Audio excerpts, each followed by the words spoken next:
So now we are. Oh, I see the live. The live is there. The live is here. The live is here.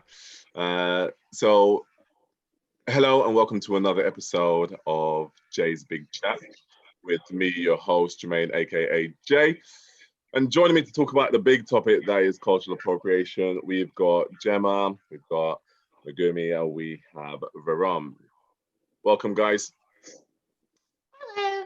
Hello. Hello. And we have Vaughn. So Vaughn's just joining us now. I think we have kickoff. We good? No, you want better. We're kind of good. Is that better? Yeah, that works. Brilliant. And we've got Vaughn.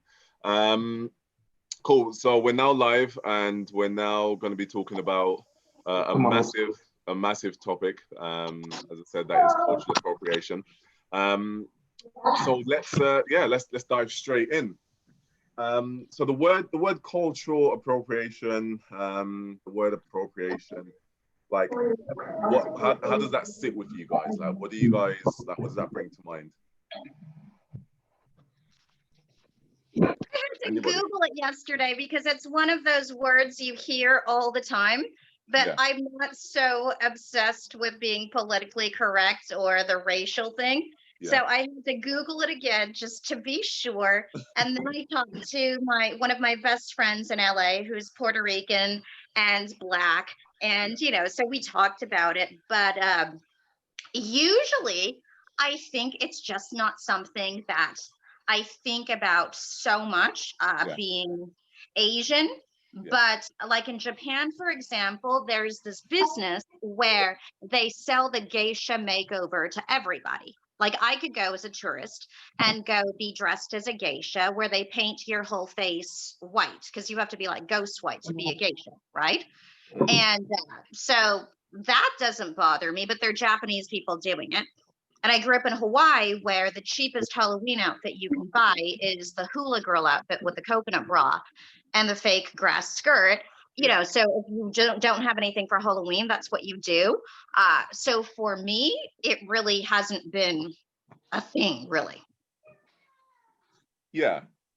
Those are absolutely amazing, I guess, references when it comes to, and I think people don't actually think about those particular things. So yeah, that's perfect. What about the rest of you guys?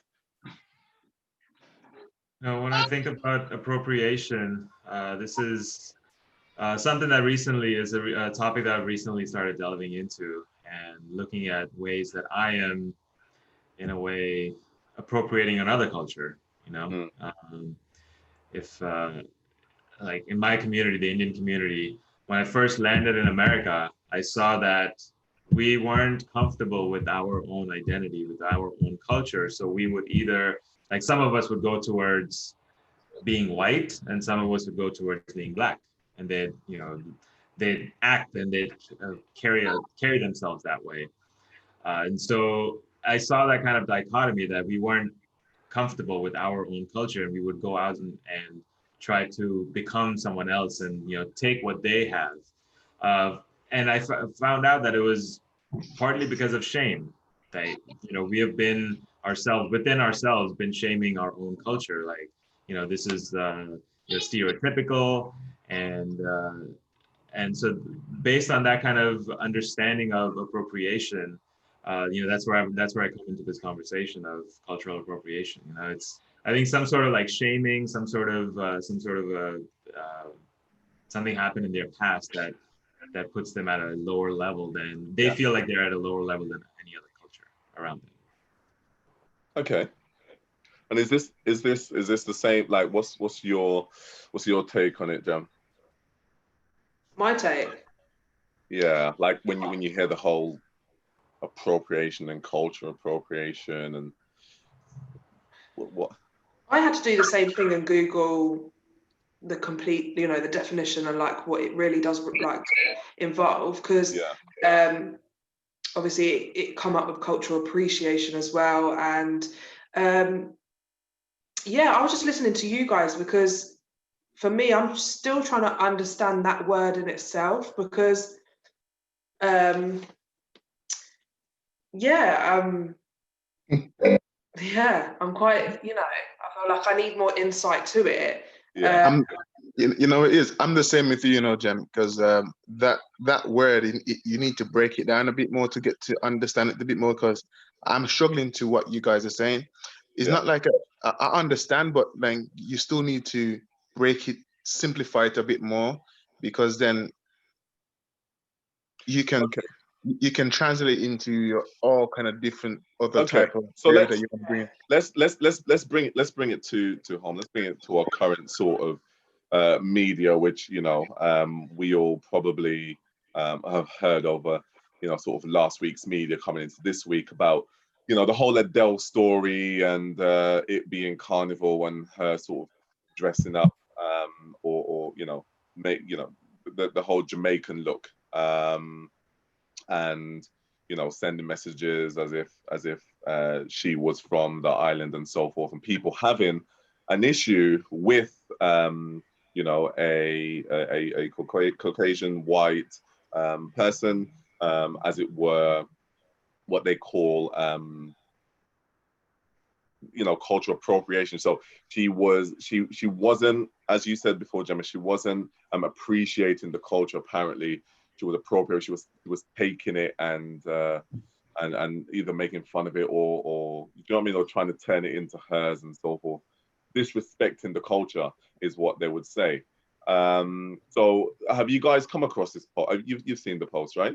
Across the post, but in the comments that I read, the actual Jamaican people are saying, I'm not saying every Jamaican person, but a Jamaican person said, that doesn't offend me at all, go Adele. So I thought it was probably some random Black person or some random white person who's not Jamaican, who is offended on behalf of the Jamaican people, and the Jamaican people are not offended.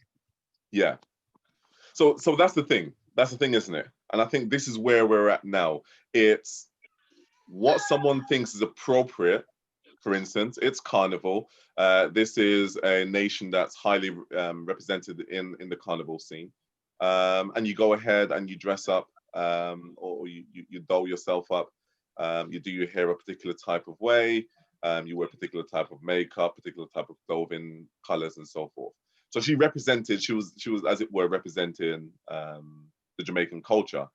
So it looks, and again, I'm with you. Where they went to Brazil and they went to Carnival and they have the body to do that. I wouldn't because I'm not skinny, but Adele is newly skinny. So of course she's going to do that. If I was newly skinny or I had new tits or some new body and I was in Brazil, I am absolutely going to dom the whole thing. Yeah. And I'm just being a part of, that's just the thing to do, like doing Mardi Gras in New Orleans or whatever, Yeah. I'm to the point where if it's that's what you're talking about there, I haven't seen the post. Adele, is your name Adele? Adele, that singer. I didn't see the post, but for me, you can embrace the culture. You know what I'm saying? Embrace the culture. If you wanna braise your hair or dress up like a Jamaican or do what you want to do as a Black person, you can do it. But once you don't disrespect it, then that's all right. For me, you can do what you want to do, but don't disrespect what the culture is and what Carnival is and etc. like that. That's she didn't do blackface. She just wore the clothes and did put her hair in the knots. So I don't think it was offensive at all. Yeah, that brings up an interesting, that brings up an interesting point that, and it may not be the case with the Brazilians, but let's take, for example, in the African American community in the US, there have been opposition where a Black person can't wear the hair the way they want to, but when a white person does it, society thinks it's okay. Well, when the Black person wears it naturally, the corporate America stops them from doing it. But if a white person does it, then they celebrate. So that's an interesting dynamic that we can throw into the mix over here. Wow. Yeah. So that is some really good history to throw in, and it's definitely true. So I think the argument So I'll say where I'm at on this argument in a second, but what I've been seeing and hearing from individuals goes along to exactly what you were saying, where you have the history of a certain culture that would get ridiculed for wearing their hair naturally, for having certain hairstyles. They couldn't go in certain places and so forth. We're not even talking about that long ago. I'm not even sure if it's still a current situation now. But as you said, when another culture then takes it and glamorizes it or makes it appropriate, then I think that's where the other culture has a say about it. So it's a hard one, isn't it? Because I personally don't have an issue. So going back to the Adele story, I personally don't have an issue with what she did at all. I think, in fact, she did what many people, or pretty much everyone that goes to carnival do. And even when you, as you mentioned about Japan, when you go to Japan, even when you go to Jamaica itself, actually, the Jamaicans are the ones that are kind of pushing you to put the lingo, and they're pushing you to buy certain products, and they'll even say, okay, yeah, $10 to braid. Well, not sure $10, but maybe $100 to braid your hair or something. So if that culture hasn't got an issue with it. Just to add to that is that when I went to Jamaica, it was last year. I think it was last year. I went to Jamaica. Yeah. I'm not from there, but I went there just to see what the place is like, because it was a family holiday. And exactly to what you said, like the Jamaicans, they will want to braid your hair. They will want to help you to learn the accent and stuff.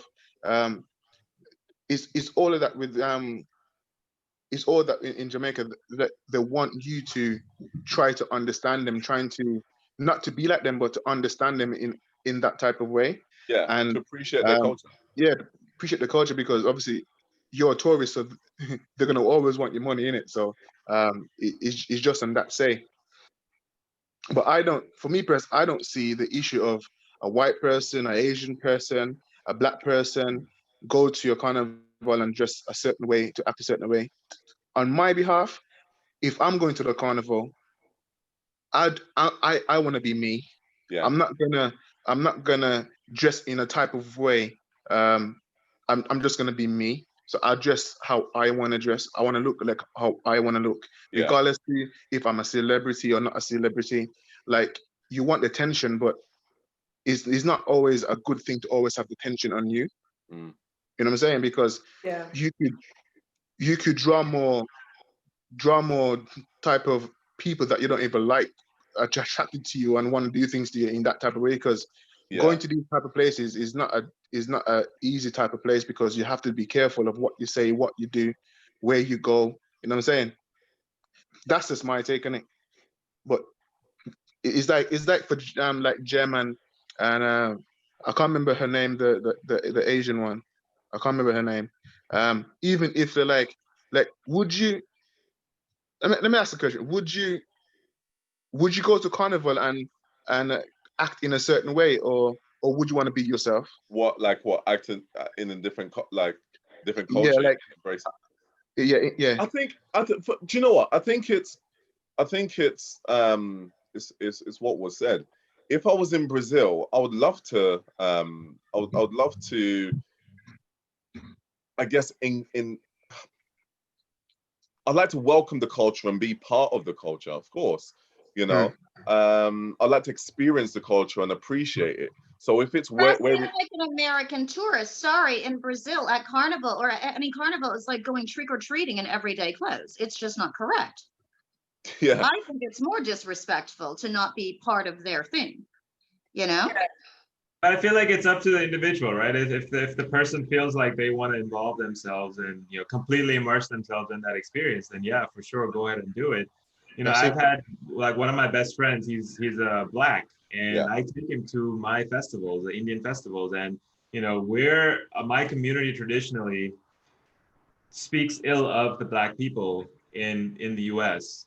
So when I take him there, it's already like, oh, You know, they already have that kind of reaction. But I still take him there to assimilate, not assimilate, but to for him to understand our culture. He has to be a part of it to experience it, right? So I openly take him there. What's your background? Sorry, I'm Indian.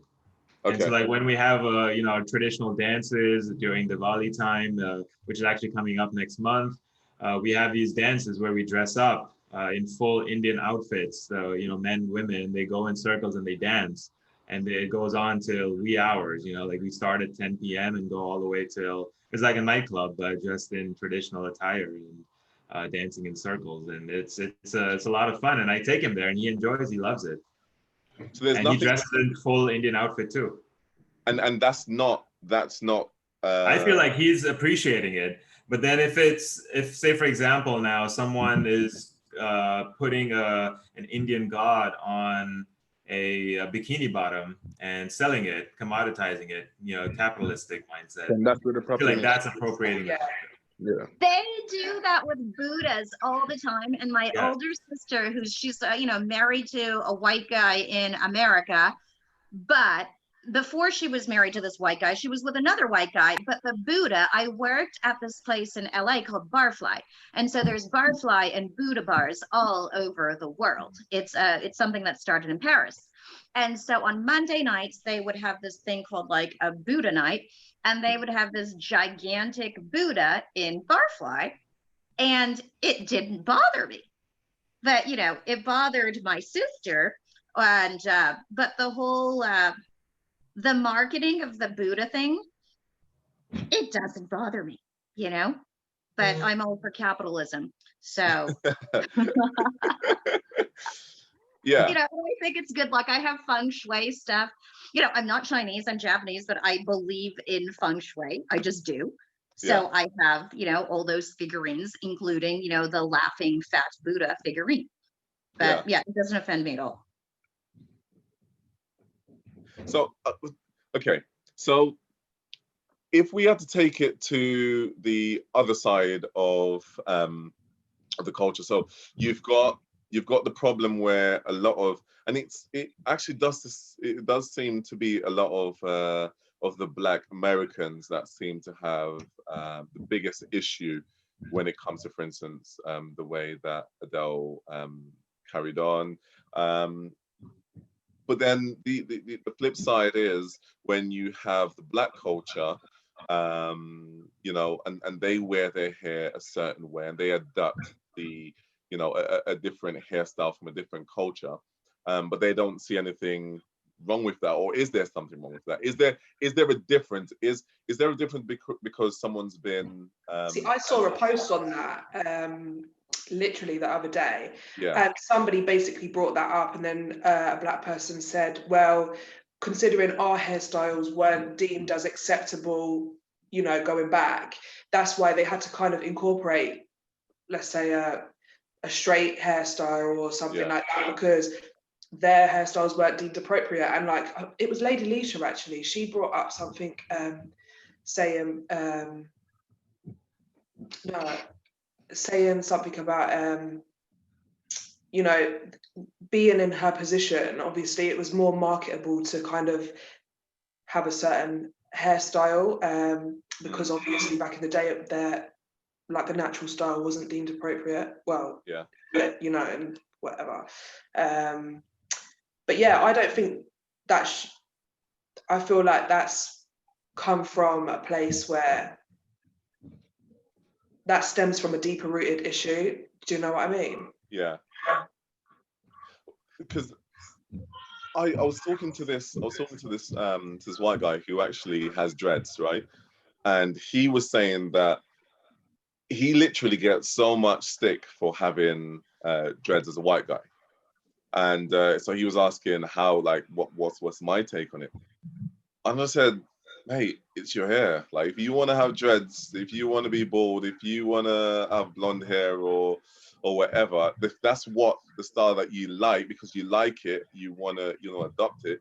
You're not, why not? You know, I totally understand if someone is making mockery out of a particular hairstyle, like wearing it to make fun of a particular culture, or to you know, do you know what I mean? Like to gain something.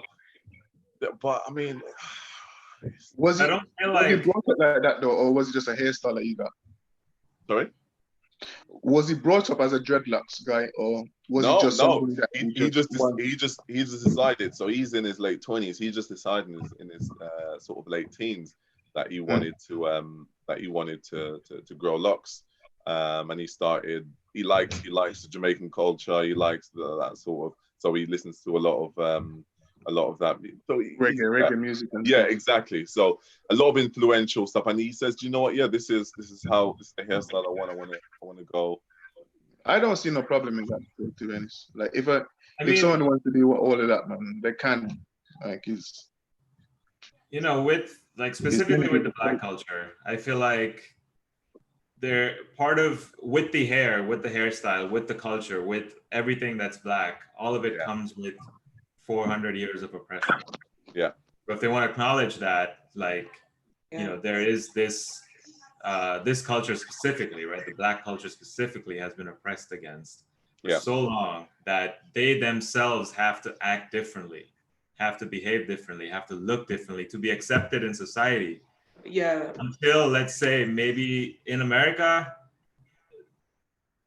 even the 2000s, they weren't accepted completely, just as they are. Even right now, some people, I mean, these are individual cases, but you hear about these cases where Black people can't be themselves. They're told to be something different. So, I mean, they have to understand all of that comes with it too. And that's right, you know, because even when we go back into our history,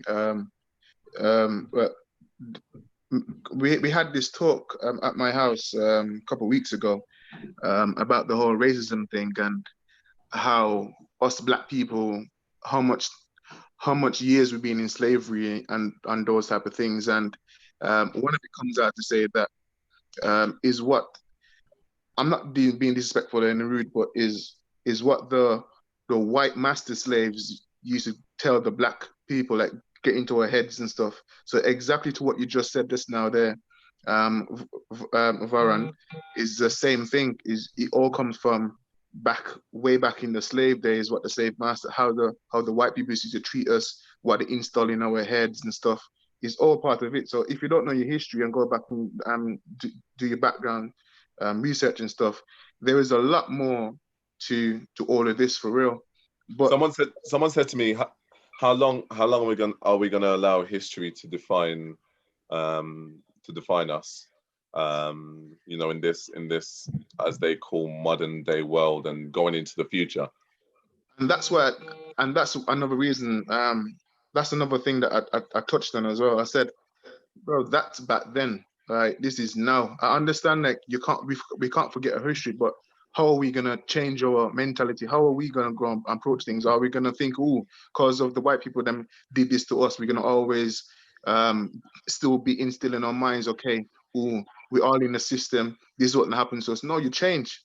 Trying to change your thinking. It's still happening to this. It's still happening to this very day in a different form. It's happening in a different form. I understand that it's still happening, but then how are us Black people meant to go along with it? And are we still gonna hate each other? Are we gonna, because for me is and for this is how I think of it. I said as me growing up, and I keep hearing about all these type of things happening, especially in America, in England, all over the world. How am I gonna grow up my children? Am I gonna keep thinking, oh, I need to tell my kids to hate white people? Am I going to keep telling my kids, oh, I need to hate the Indians or hate the Asians and stuff, the culture? And no, I can't do that. It's not about hating another culture, but it's about making sure that the other person's appreciating it, right? It's about having a level playing field, because right now there are brothers and sisters out there who are not treated the same way. When a white person takes an action versus a Black person taking the same exact action, they're not treated the same way. To this day, right now. Black, regardless, it's kind of like the Adele situation. I'm from Hollywood, and I live in Milan now. I'm in Croatia, but anyway, Tandy Newton was bashed for playing this Black woman and having a prosthetic nose, and she was basically bullied into apologizing. I don't know if you've heard about it. They made her darker, and she played this famous Black woman who probably is dead now. But Tandy Newton, as far as I thought, you know, because she's not American, I think she's English, isn't she? I thought she was part Black. And when Nicole Kidman has a prosthetic nose to play some Virginia Woolf or whoever, it's okay. So I don't see why a probably part Black person shouldn't be able to play another Black person. I feel like Black people put the limits on each other, sometimes more than other cultures do. More than, like, I feel like it was the Black people who got upset at Tandy Newton. It wasn't the white people. So it was is Black Tandy, Americans who got upset. Is this Tandy Newton, what race is she? Well, I thought she was part Black. I thought she's definitely part Latino, absolutely. But I'm gonna look it up right now. I'm struggling to understand why they just didn't get a Black person to play that role if it was a Black person that they were trying to play. You know, why choose an actor that isn't Black? She's an incredible actress. So if you're a white woman, they're going to try to pick Nicole Kidman or somebody that's A-list, and Tandy Newton is absolutely A-list, and she's stunning, and she has an incredible figure. I mean, she probably was the best actress for the role. You know, I mean, I believe that. Well, this all goes back to what Varan was saying, innit?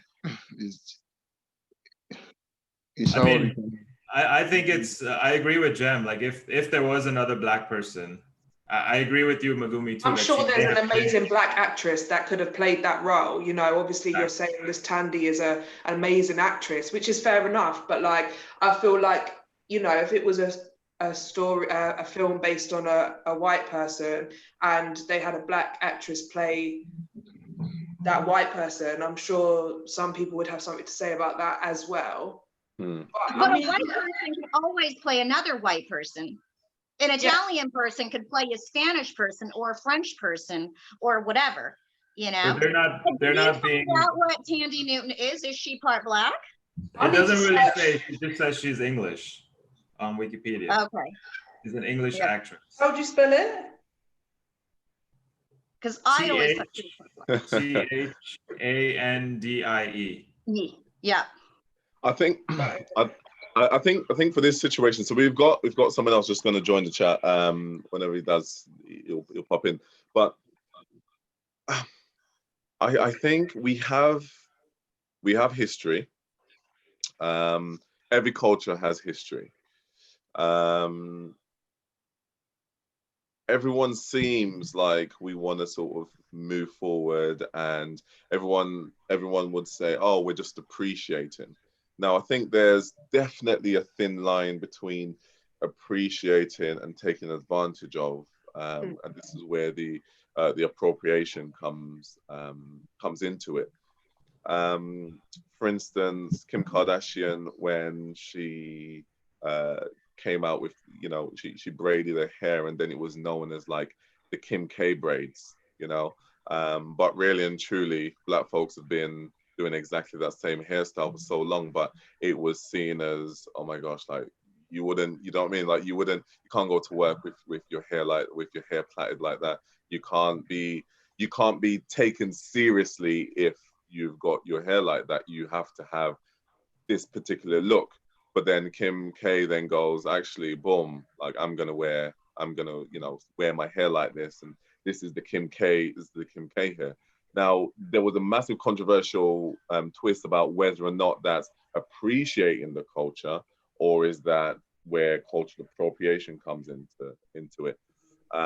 Just as she also took the hijab and came up with her own, I think it was the kimono, and came up with the kimono, and she was forced to change the name and so forth, because it's taking another culture's sort of, you know, garment that they take quite sacred and so forth, and turning it into sort of everyday fashion. So there's definitely a lot of examples to go by. And yeah, history, culture, religion, everything plays a massive part in this topic. But it's not a simple one, is it? It's not as simple as you'll do what you want to do if you want to do it, because there is like people will have something to say about it. Yeah, that's true. You know, I found out that Thandie Newton is 50% black. Yeah, 50% black, 50% English, and white. And so, I mean, yeah, I agree. I mean, I could see how the black community would be, you know, offended by it because she's not 100%. I mean, they always want, you know, 100% representation in a way. But Halle Berry always gets to play black. And Halle Berry is not 100% black, but Halle Berry is American. Maybe because Thandie Newton is English, some people got upset about it. I don't know. But Halle Berry has been pretty much the biggest black star in Hollywood for a long time. There's new people, of course. Yeah. But I think over the years, even if you look at how all these black artists, they have changed their look in a certain way, because like, look at Michael Jackson for instance, like he was fully black, and then afterwards he start changing his nose because he wanted to be accepted. You know what I'm saying? Like, if you want to be a star, you have to look like this particular way. You know what I'm saying? So it's really hard to just go about that.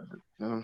And Vaughn, I think part of that is also with the shame of their own culture. You know, they feel they don't feel proud about their own the richness of their own culture, and so they feel like they have to be someone else, different culture. And I think I've done that too. From the oppression over the years and everything that's happened, I think that definitely stems from that, which is, you know.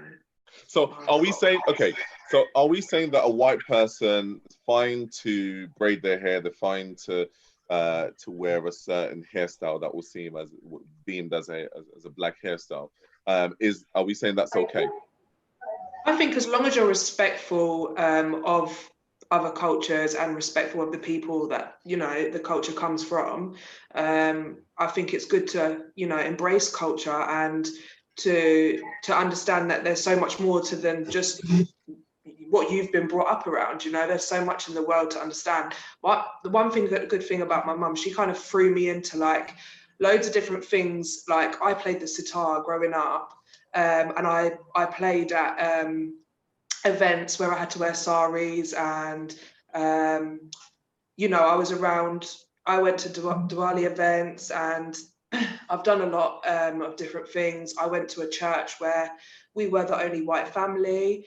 So, you know, I was brought into so many people's culture, and I'm truly grateful for that. And I always show gratitude and respect to other people of other races and ethnicities and religions, because I think we all have, you know, just like, there's so many different varieties of human, animals, that just we should embrace and love each other. Obviously, there's a deep-rooted issue in this world, you know, that is awful. And I think as long as it's like with I think as long as you don't just enjoy the rhythm and you don't ignore the blues. Yeah. Do you know what I mean? Like you enjoy the culture, but then when something happens that like if black people are being racially targeted and you stay silent and you're acting like oblivious to it, and that's where your kind of supremacy comes out, or like your advantage of being, you know, a different race in that situation, and you're not you're not you know, you're not standing up for what's right in that light. You should be doing that if you're appreciating the culture as well. Yeah. Yeah, I agree with that, Jemma. That along with you know, wearing the culture, also standing up for it is an important part of it. And as long as you're doing that, as long as you're fully accepting all of the in a way the baggage that comes with that culture, and not ignoring that just because you're white. Yeah, exactly. So I think where some of the issue comes from is so I've got an idea, and we've probably all been victim of this within our workplace, within our families settings, within our sort of in any setting really, where we may have an idea to do something, right? And we voice this opinion, we voice this idea, and it gets overlooked, and then someone else comes and voice the idea, and it's like, oh yeah, brilliant, yes, let's go ahead with this person. And you're like, wait a minute, I mentioned that last week at last week's staff meeting, or I said that the family should do this, and no one said anything like 2 years ago or whatever it is, right? And then this other person that's gone ahead now and come up with this idea, you then say, oh, brilliant, you're amazing for coming up with this. Then that person then feels that with the original idea goes, oh wow, like I was so overlooked. And then, yeah, fine, you can go ahead with the idea now, fine, let's go ahead with it, whatnot. But it will definitely make you feel a certain way. So I think with any culture, if you were, again, Varum, when you were mentioning about certain cultures being ashamed or being made to feel ashamed of their skin tone, so you've got to bleach, or you've got to tan, or you've got to, you know, your hair, you can't have it curly, so you do it straight. You can't have it black, so you go blonde, you know. And to be made to feel like this is a lesser, and you know, you're hiding that for so long, and you go ahead with the norm because that's the only way you can progress forward.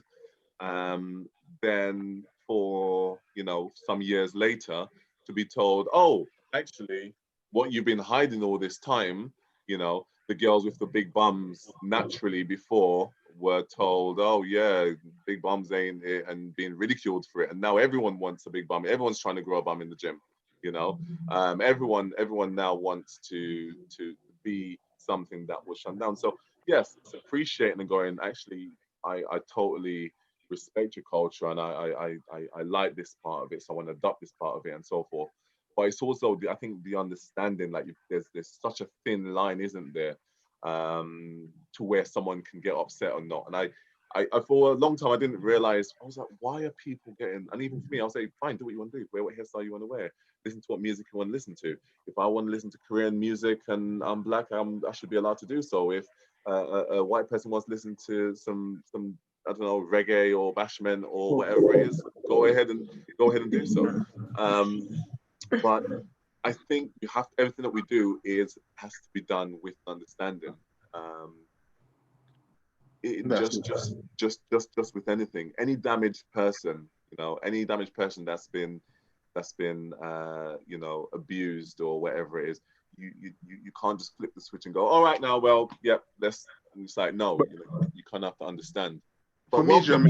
We've got some. Can you hear us? Yes, sir. I can hear you. Good stuff. Thank you for joining us. Appreciate it. I'm not sure if you managed to hear some of the convo that's been going on. A tad bit. I ain't gonna lie.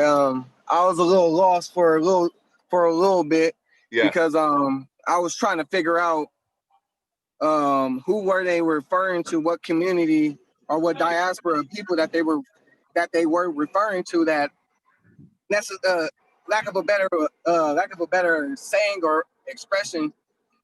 Basically, I guess they said they feel ashamed of their culture. So who exactly are we referring to? Because I actually came into the chat a bit late because I just got off of work. Yeah, no. So Varum made a very, very I guess valid point that there has been some culture. So he was talking about his own culture and his Indian, about, you know, being ashamed of your culture and having to, in order to fit in, having to change, you know, your identity, as it were, in order to fit in and sort of move forward. And you're in LA, right? Mm-hmm. Yes, sir. Right. I'm in LA. Yes. Well, you're both in LA. So what's up? Yeah. Hey, what's up? So he was giving his sort of, I guess, from his background. So I guess you can come in and just flip this upside down, or give us your point on, I guess, just cultural appropriation and your sort of take on it. You know, what it sort of means to you from whatever background, from whatever stance, really. Okay. Well, coming from my point of view, there could be cultural appropriation, then there could be cultural appreciation. For the most part, it's like, who can I use for a good example? I guess I could use like Hillary Clinton for a good example. When she was running for presidency in 2016, she did an interview on a radio station where she she was basically, how can I say it? She was appropriating culture. She wore a New York Yankee hat to the radio station, and then she was referring to how she had hot sauce in her bag, trying to pander towards Black people and try to appropriate Black culture by sitting there and using these items to make herself look like she's, with or a part of the Black community. And I personally felt offended by that, because basically she just felt like we were, lack of a better expression, that we were stupid and that we was gonna fall for something of that nature, some childish trick of that nature. And it happens a lot. Like with I would say Jennifer Lopez. For the most part, she profited off the Black community and off of hip hop and off of R&B. One of her biggest hits was with a gentleman by the name of Ja Rule, where Ashanti sat there and wrote the song, but instead of putting Ashanti on there, they put Jennifer Lopez on there, and she sat there and profited off of hip hop and so forth and so on. And not too long ago, she actually did a Motown appreciation performance, and I personally didn't understand why she was up there, because she has really nothing to really do with hip hop, so to speak. And I can say that about culture vultures like Justin Timberlake, so forth and so on, people that profit off the Black community, but don't necessarily speak up or side with the Black community when it's time to side with them. There's plenty of culture vultures like that. And I think you hit me up after I did one of my episodes on my little podcast that I called the Fake Woke Podcast, and I was sitting there talking about Adele and how she was in Jamaica at a festival, and she had bantu knots in her hair, and she had on a Jamaican bathing suit, which me personally, if she's not sitting there and claiming that she's the originator of bantu knots or whatever, I personally don't see no problem with it. For the most part, if you're appreciating the culture, there's a difference in appreciating, and there's a difference in being a culture vulture and trying to profit off of the culture and claiming that it's your own. That's my personal take on it. I think it's very deep rooted in the music industry as well. I don't know, you watch Cadillac Records? No, I never watched Cadillac Records. So basically there were a lot of Black people's music was taken by white people and obviously used, and it stems from way back. So I think in the music industry, it's there is a lot of culture vultures and a lot of people that get away with it, and I do think it is very unfair. Definitely. Yeah, I mean, didn't Rita Ora she got called out recently for not actually being Black? She got called out recently. I talked to my friend Ingracia about it yesterday, and I have to say again, so Ingracia is Puerto Rican and she's Black. And as a Black person, she knew all along that Rita Ora was white. No question about it to her. Oh, she's white. Yeah. So for me, when I found out, I was like, oh, she's completely white.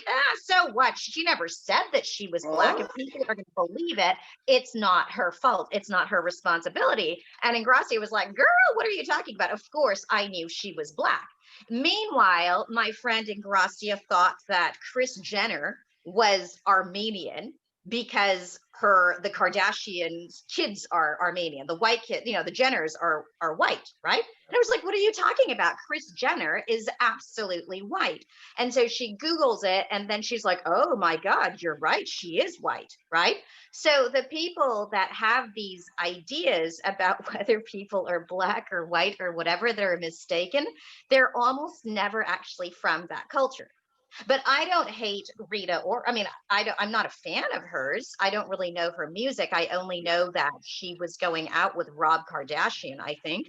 But I don't have a problem with it that she was white in the end. I think this is exactly what some of us have said already in terms of, again, it's a sticky one, isn't it? Because you're profiting off of a certain culture because it's working for it. It's almost as if I was getting paid to be the chief executive of a company, but really and truly, I was just, I don't know, the managing director, right? There's a massive difference in pay. So it's like, if I just continue to allow the rest of the I guess, the company to think that I am the CEO and I'm continuing to receive this money and in this light, I think people would, and then people find out when they look at the company sort of parent, they're like, oh wait, Jermaine is actually just the managing director. I'm a managing director. He's not the CEO, but I was acting like a CEO. I was getting money like the CEO and so forth. I can see why people would be upset when they realize they treated me as if I was a CEO. Like, you know, other CEOs treated me like I was on their level, like I was a CEO. You know, I know the hardship of setting up a business and running the business and so forth, but really and truly it's not. So I can understand. Of course, I can't really comment on, you know, whether or not she played into, like, talking about Rita, or if she played into the whole people thinking that she's black, so she's just going to continue along that road, or if it was just completely innocent, or I don't know. But I can see why people would be upset. You could kind of tell from what she supports, what, you know, where she puts her funding, her money, because she's made a lot of money off of it. So if she's supporting the Black movement, then yeah, for sure, you know, she could.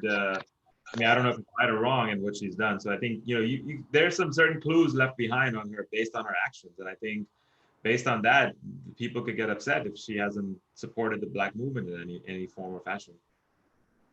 I mean, personally, like,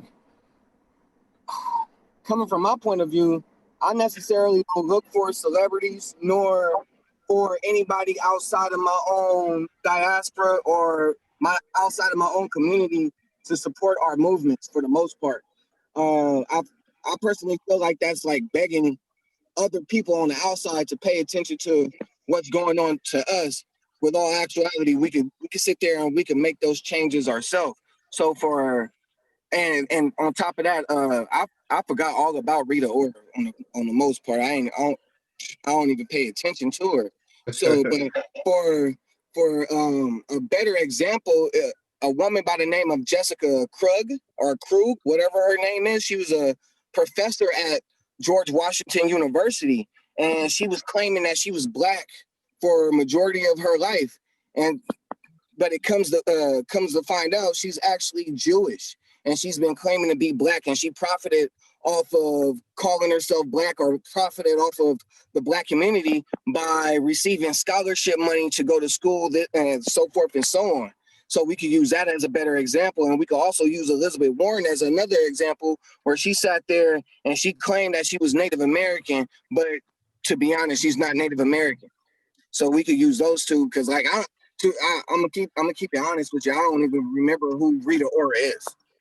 I mean, she is because she went out with Rob Kardashian too. You know, it's not like she had a huge career. So I got to tell you, Jermaine, she is not the CEO of hip hop, because but to be fair, she was pretty a big deal. She's been on several of our shows here in the UK. Yeah, UK. Yeah, it's because I'm from America. Yeah. And, yeah. You can say the UK, but for the most part, I don't even remember her doing a song with a so-called hip hop artist. So to be honest, her songs are quite pop. I wouldn't even say they're R&B hip hop. That maybe have certain aspects to that, but I'd say it's more like commercial based pop, like R.I.P. to the girl you use. You know, it's not like, I don't know, yeah, but yeah. I thought we were going to get more than that, but yeah, trust me. Oh my God, I thought we were going to get more than a half a line, at least a full line. Just go on, carry on. But I think in regards to Reginald, what he said regarding the other two people that were claiming that they were Native American or whatever, and then profiting off of, you know, getting scholarships to go here and that is very inappropriate and absolutely very disrespectful, and yeah, shocking behavior. So by then we're going off from there, and because all I'm getting is it's your mentality then, isn't it? So like if you go into like get certain things, like especially money from the Black community, and then obviously that's disrespectful, but it's for me is it's your thinking mind. And if these people are thinking like that, then it's wrong. And that's where Black people and other people are going to start speaking out, because that's wrong. Yeah, and I don't think this cultural appropriation. So when I think about cultural appropriation, although of course I'm very much on the Black side, I like to think of every culture having their own oh my gosh, why is this person doing this, or I have no problem with this person doing this, you know. But there's just something different about when it's the Black culture, isn't it? And I think Varum, you mentioned it earlier on, and it's the heavy oppression, it's the I guess, especially in this day and age now, where things are I guess creeping out of the woodwork, and conversations are now being had, and you know, voices are semi being heard.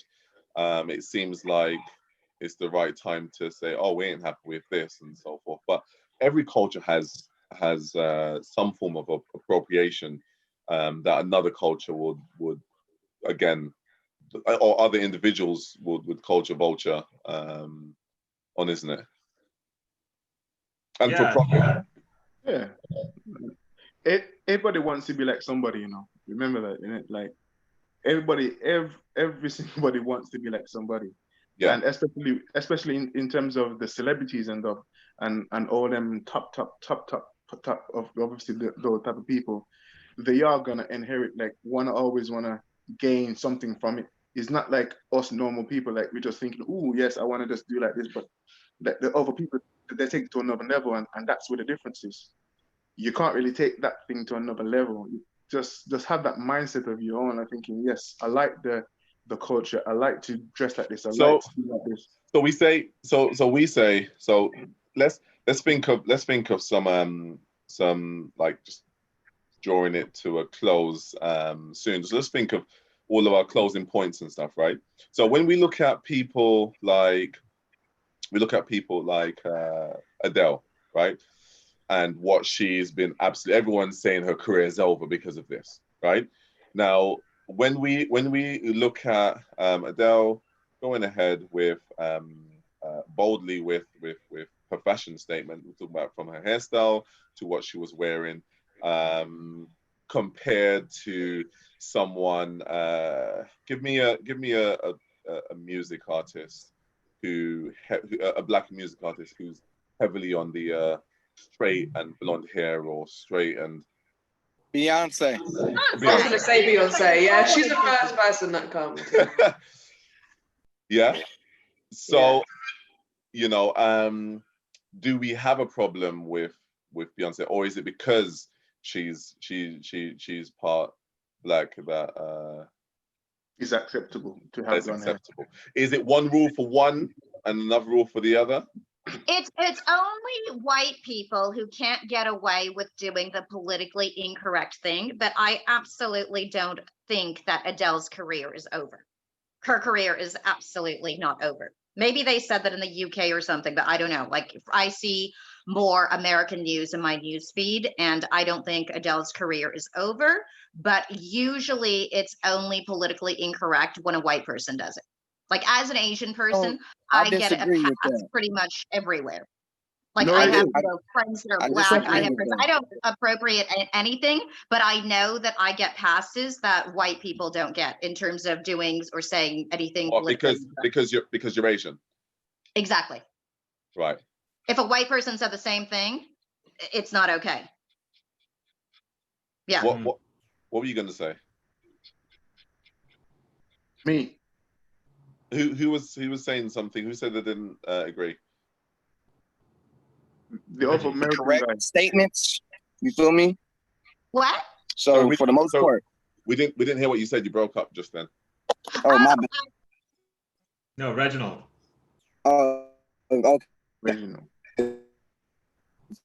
Cracking up a bit. Is he cracking up for everybody else? Yeah, he's cracking up. I think he's breaking up for us. But Vaughn, what were you saying? I was just. Oh, sorry. I was going to say that I think for a white person, when they do certain things, especially at this day and age, I think it's more sensitive because where white people have, you know, where the reason behind certain things. So obviously it's I can see where the sensitivity is there for a white person doing something, and for maybe another race to become offended by that. And I like Adele, for example. I don't feel like it was coming from a bad place. I've seen her Instagram. She said something regarding, obviously with the Black Lives Matter and everything. I feel like she was just trying to appreciate the culture, given the fact that it was Notting Hill and that it wasn't on. But I think it was also sensitive because of the current time that we're in and everything that is kind of been uplifted and raised with, you know, Black lives and police brutality and just everything that has come up. So I think her doing that in this time and it being such a strong look, you know, with the Bantu knots and everything, I think it was maybe could be seen as, some people could have seen it, you know, took it in a way. I mean, I don't think she meant anything by it. And I think she was just truly trying to appreciate the culture, given the fact that Notting Hill is a very cultural based carnival. Okay. Was Adele in Jamaica or was talking about in England for the carnival? Oh, England for the carnival. England. But isn't Notting Hill, I don't know the complete history behind Notting Hill, but isn't it, I did see something regarding it. It's more of it's a cultural base. It's more like, I'm not actually sure. So Notting Hill Carnival is obviously where the Black folks from the Caribbean and so forth, you know, the culture of carnival, they brought it over to England, and Notting Hill is the official place of carnival that, you know, the UK government that says, okay, listen, once a year you can close off all the streets and run carnival in this particular area.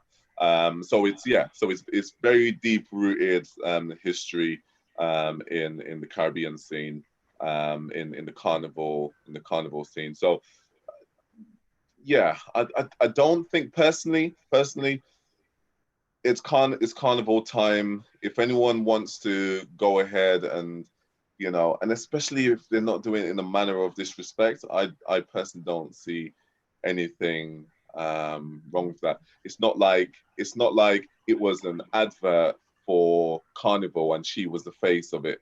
Do you know what I mean? Yeah. But Reginald, and that's me.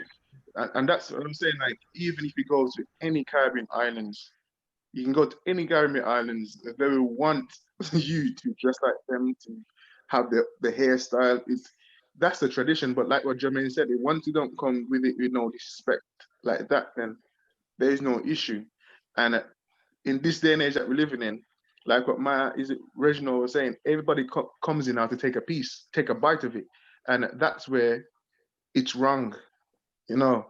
I don't think we could stop at just disrespect, though. I think the other part that is also supporting, you know, like Jem said earlier, supporting that if there's an oppression, then supporting the movement and playing an active part in dismantling the system, dismantling the oppression. I think that's where the actions matter, right? You have this. Go ahead. But I think dismantling the system, it has to come from way up top.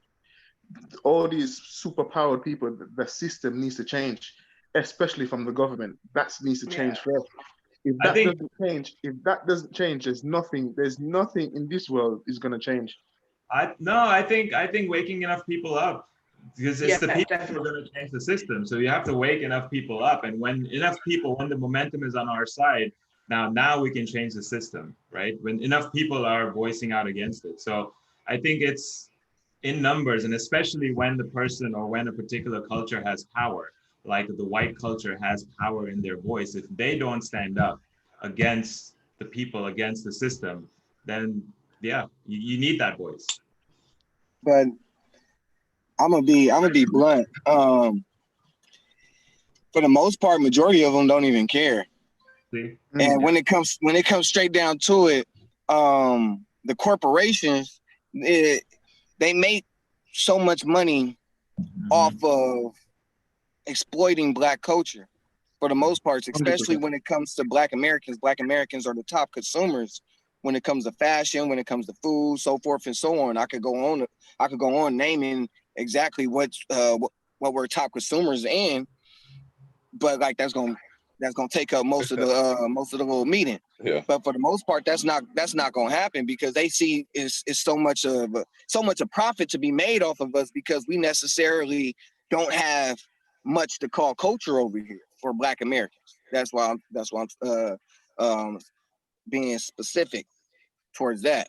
And it's just like they would rather keep us divided amongst all of us, every diaspora, and instead of seeing us united. Because once the people are united, then they just gonna implement martial law, come up with some social media agenda or gag, force that down your throat, and then everybody gonna be running rampant again.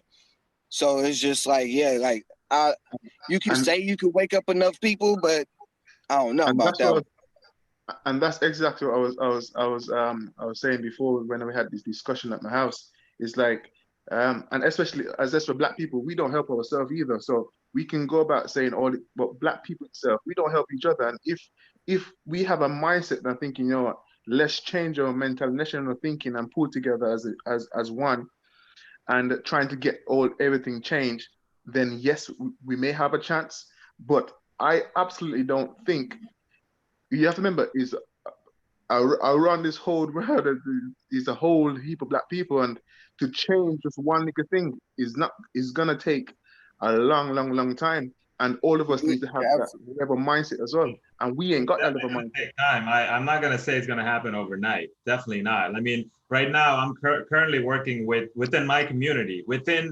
I'm not even talking about the Indian community as a large, because within the Indian community, as you guys know, there's so many different states, there's so many different cultures within the Indian culture. So specifically within the Indian culture, there's the Gujarati people, and that's where I come from, the state of Gujarat. And within ourselves, we have an organization here in LA.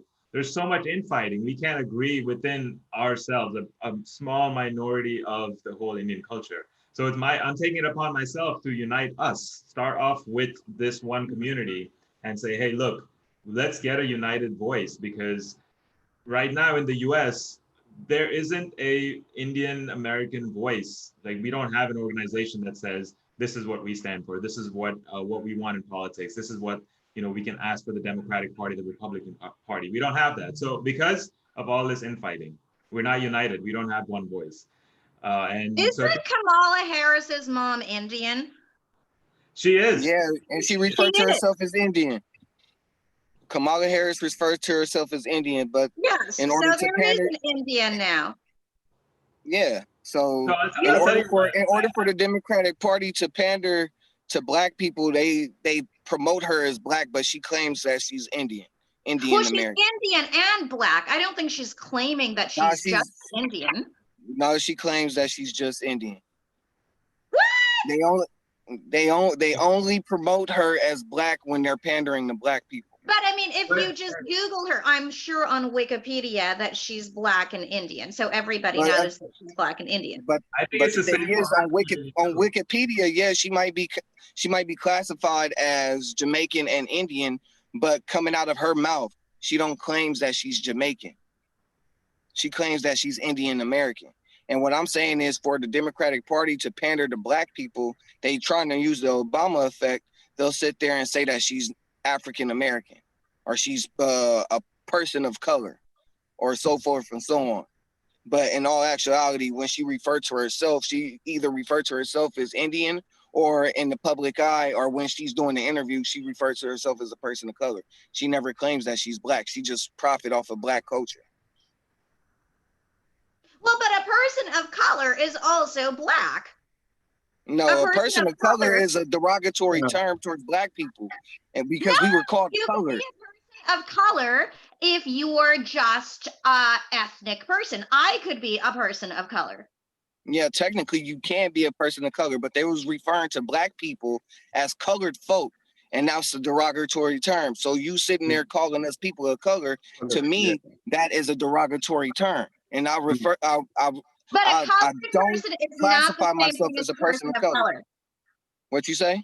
A colored person that you would use the word in, let's say, 1960 or something, is not a person of color. I could be a Latin person, could be Varum, could be Jermaine, could be. We're all a person of color. The only person that's not a person of color here is Jem, because she's white. So for like I said,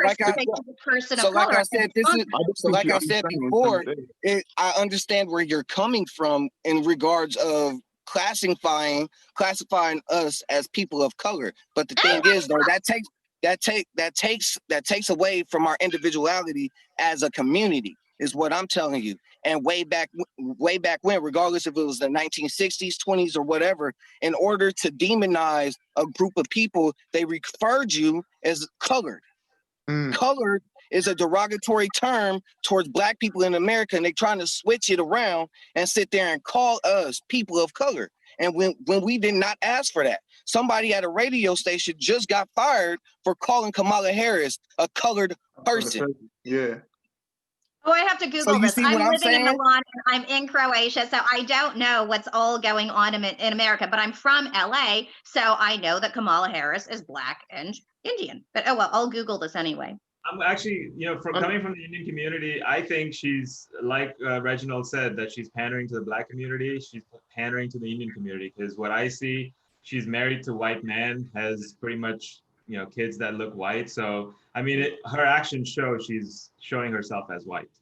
So I don't think she's ever said she's, or come out and supported the Indian community in any which way when we were going through anything, So I feel like even within the Indian community, she feels like they feel like she's not Indian enough, if you want to call it that. Yeah, I mean, this all seems like it's that old age people versus money, isn't it? It's whether or not. So you're talking about politics here, and you're talking about people, representation, and if again, we're talking about cultural appropriation. So if you have an individual who wants to appeal to a certain culture, they will go ahead and they'll put on a snapback, or they'll go ahead and they'll bring out a bottle of super malt, or a jug of Kool-Aid, and say, yeah, I'm drinking from the same cup that you're drinking from, but really and truly it's just to profit, to win votes, or to get in a particular position. The same that brands, if brands want to sell a certain item, they'll go ahead and put a face of a certain individual behind it, and you go, oh yeah, okay, cool, that's appealing to me, without even knowing it, and you go and do it. So we know for sure, it's whether or not people actually care about people, and care about the culture and want to appreciate the culture, or whether or not they say, oh, I'm actually going to get 10 times the amount of likes for this because I put hashtag Black Lives Matter, or I done Blackout Tuesday, or I done Black Pound Day, or I'm supporting the Asian community by doing this particular deed, or I'm standing in government or in wherever it is, and really and truly, the only time I'm going to mention that I'm Indian is when I'm speaking to the Indian population, so that I can get their vote.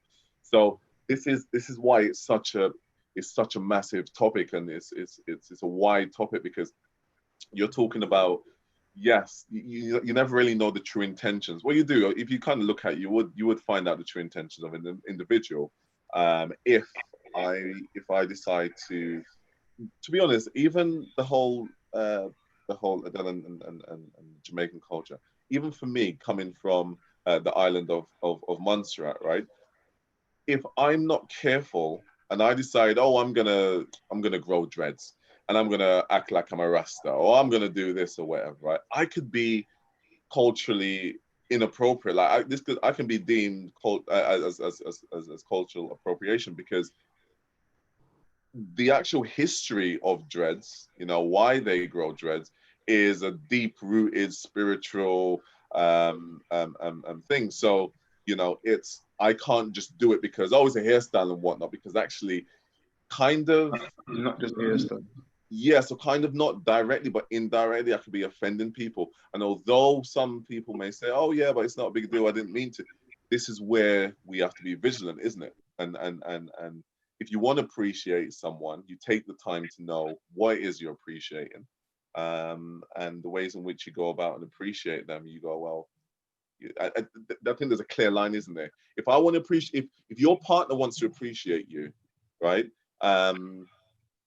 And they get it right, you know, they took the time to figure you out, you know, they took the time to do their research, and then you wouldn't get any backlash. With Adele, maybe it's because the first time, I don't know if it is the first time, it probably is, she's come on that sort of level of and she came so strong with it as well. You know, it's not like she was kind of pro Jamaica or she showed any kind of interest, I don't know, in the culture prior to this, why people took such an offense. But just looking at it from a glance, But the thing is, though, German, yeah. The thing is, though, German, now, like when you talk about carnival, it's not just a Jamaican thing. You know. It's a whole Caribbean. It's a whole Caribbean culture that is. Jamaica don't even have much to do with with carnival.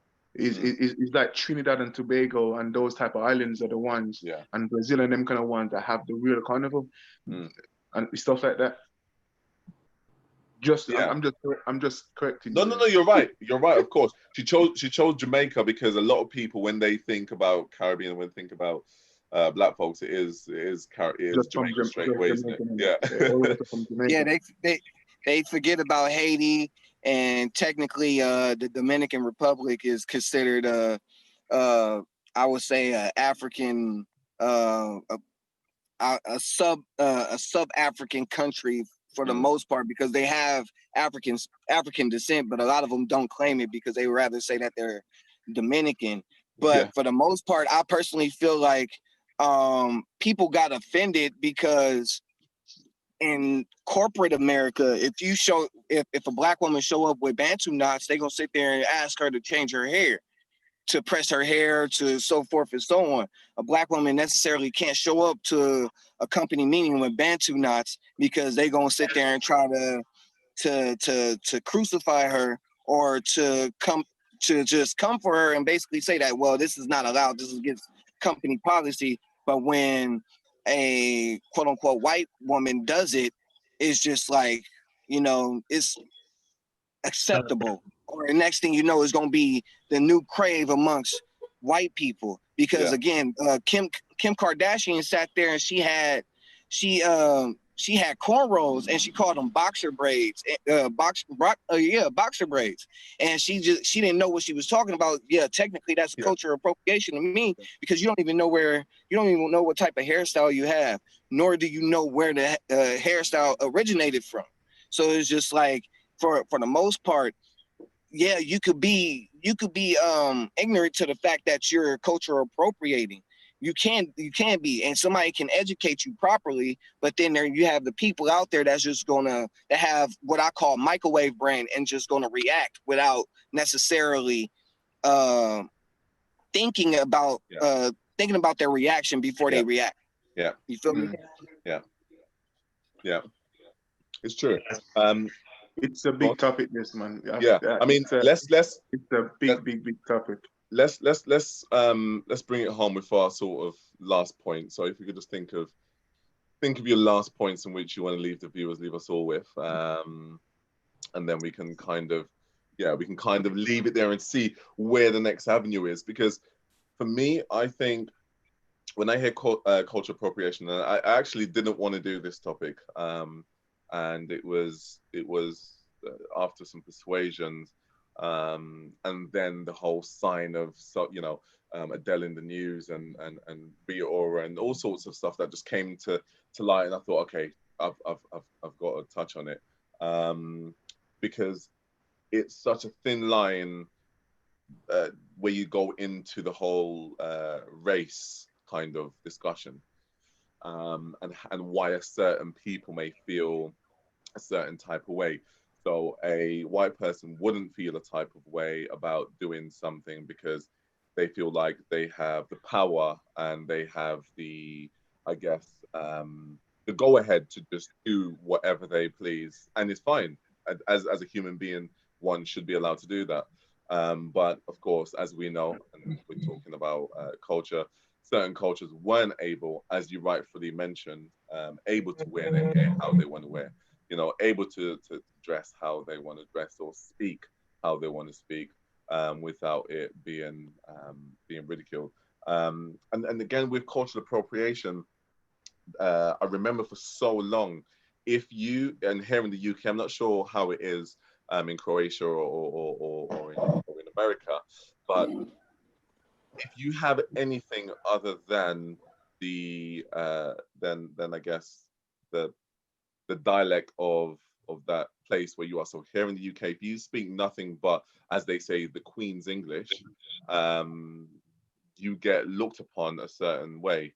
And there was a massive case of individuals not getting certain jobs because of phone interviews, and they have a particular accent, whether it be an African accent or Caribbean accent or an Indian accent or an Asian accent, and they'll get bypassed as long as it's not, you know, a British accent. So a lot of Black folks and Asian folks and Indian folks and whoever would have to go ahead and change the way they speak in order to acquire these jobs and so forth. And then people will then say, "Oh, I didn't even know that you were Black, or I didn't know you were Asian, because on the phone you sounded what? I sounded white. So what does white sound like?" So again, this, I think, cultural appropriation goes so far beyond sort of hairstyles and you know, and music and so forth. There's a lot behind it. But I think if you want to appreciate a culture and you say, "Listen, this ain't culture appropriation, I'm appreciating," I think it's just as simple as understanding that culture, understanding what it is that you're appreciating, and not just, you know, if you had to go and get I don't know, a Caribbean takeaway and go, "Yeah, man, a real Rasta now," and like, do you know what I mean? Like, and think and put hashtag cultural appreciation. It's like, are you appreciating the culture? Because or are you just mocking the culture? yeah, exactly. So I think we gotta be careful about how we use appreciation, because it can easily step into appropriation. So let's just, if we all just kind of give our closing remarks, just on this topic, and then yeah, call it a day. For me, I'll go first. For me, I thought you lost the accent, you know, Jermaine, for one sec, until I heard it just now. No, Yes, no, I got the accent. For me, I just can't use the accent in work because they wouldn't understand me. well, you're not being yourself, are you? Well, I can't. That's the problem. That's the problem.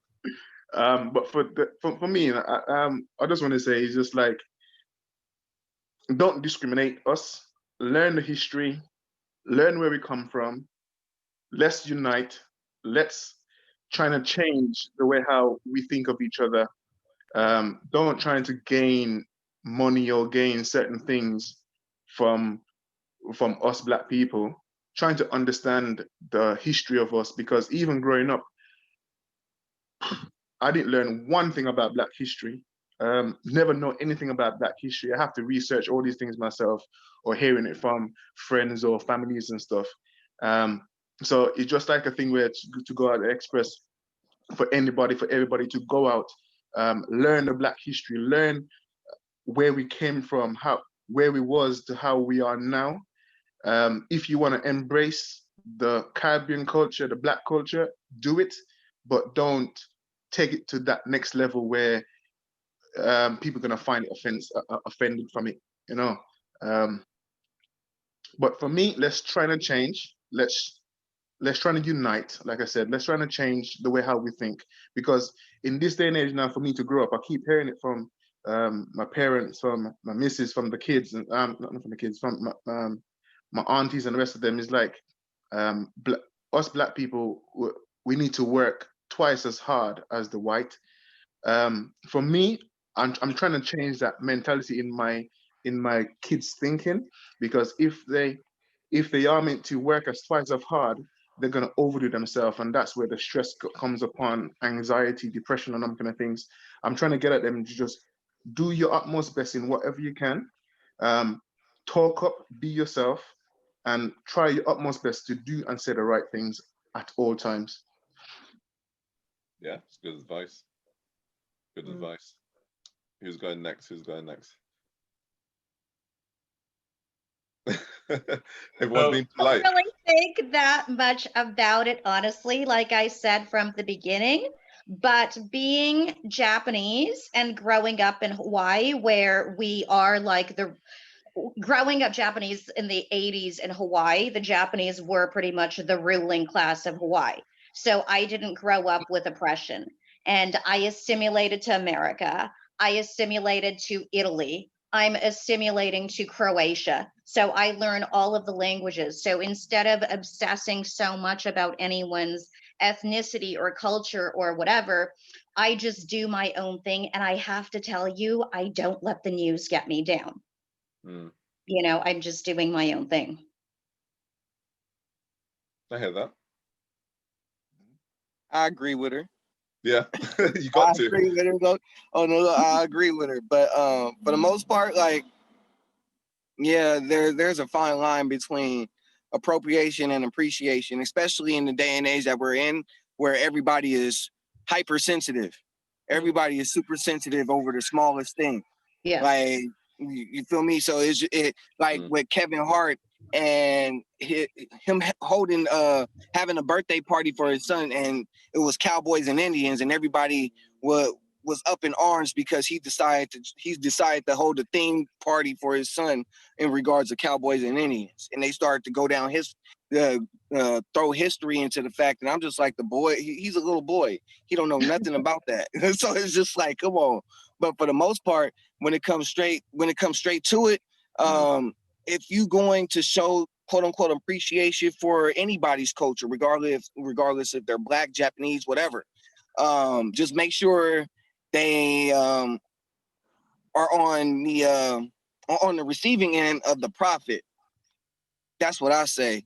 Let them profit off their own culture. So if you're going to appropriate, at least compensate these people for the fact that you're appropriating their culture. Kim Kardashian has given back to the Black community. She got that woman out of jail. So I was not a huge fan, but I'm not hating on her at all. No, I don't hate on her. But I call a spade when I need to, for the most part. And it's just like, man, when you in the wrong, you in the wrong. I'm not going sugarcoat it when it comes to anybody. When it comes to appropriation of culture, I think certain people get away with certain things because of the credentials. So it's like, oh, this, and we say turn a blind eye. It's like, we've got to, because actually this person helped me out last time. So you get a pass, you get to say that, or you get to do this, or you get to act that certain way. But I think 100% call a spade when it needs to be called a spade, and when it's a rake, it's a rake, isn't it? So yeah, I mean, continue. I don't know if you were finished. Oh no, I'm done. I'm good. Good stuff. Thank you. Yeah, I just think if you're gonna appreciate a culture, do it, but also appreciate everything that they've been through. Try and make I always try and educate myself on things. I watch different documentaries, and I really listen to people when they tell their stories, or but yeah, I just try and have an awareness and be sincere, and also be aware of the hypersensitivity, and but yeah. No, I mean, it's pretty straightforward, isn't it? And I think that's definitely sound advice. Right, hit us with it. This is where you're gonna solve it all. I think what I'm gonna say is, I agree with everything that's been said here, and as long as they're consciously making a decision to, they're doing it consciously. Whatever they decide, they're doing it consciously, and understanding the history behind that culture, understanding where they come from, and not just doing it as a one-off thing to gain some attention, you know, because that's what this is. It's all about. It's all about people's attention and gaining these communities' attention. So, you know, as long as you're doing it mindfully, you're not. You know, the other question that comes to mind is like, okay, there are two people in the same culture. One person will get offended. One person may not get offended at the same action that another person from a different community took. As long as you're respectful of both people, because they come from different places within that same culture. Each of them know different things about that culture. So as long as you're respectful of everybody in this process, I mean, enjoy the culture, because I think that's the only way we can unite, is when I come into your culture, into your place of worship, your place of celebration, and celebrate with you. And then you come into mine, dress up as, you know, as me, and hey, let's celebrate the same culture together. I think when we share that commonality, and we're not doing it to capitalize on it, we're not doing it for monetary gain, we're not doing it for some sort of attention. I feel like, yeah, that's definitely required in unity, in unifying us. Yeah. See, I knew that was going to be the closing statement. That's absolutely perfect. You've all actually been amazing in, I guess, dissecting this massive topic. But I think we're all on the same wavelength of being mindful, being respectful, and hopefully they say change will come about. The more we speak, the more we have sort of meetings like this, each one teach one and the rest of it. And I guess self-education is definitely key. But honestly, thank you very much for joining me on this one. I've already seen my phone sort of pop off with messages all on Instagram, so I'm not sure what the people have to say based on what we've said. But I mean, we said what we said. Do you know what I mean? Like, and I think that's the good thing about us as individuals as well, like having our own opinions and being open-minded to one other thing, people's Jay, opinions. one thing I want to say, you see, like how you're doing this chat thing.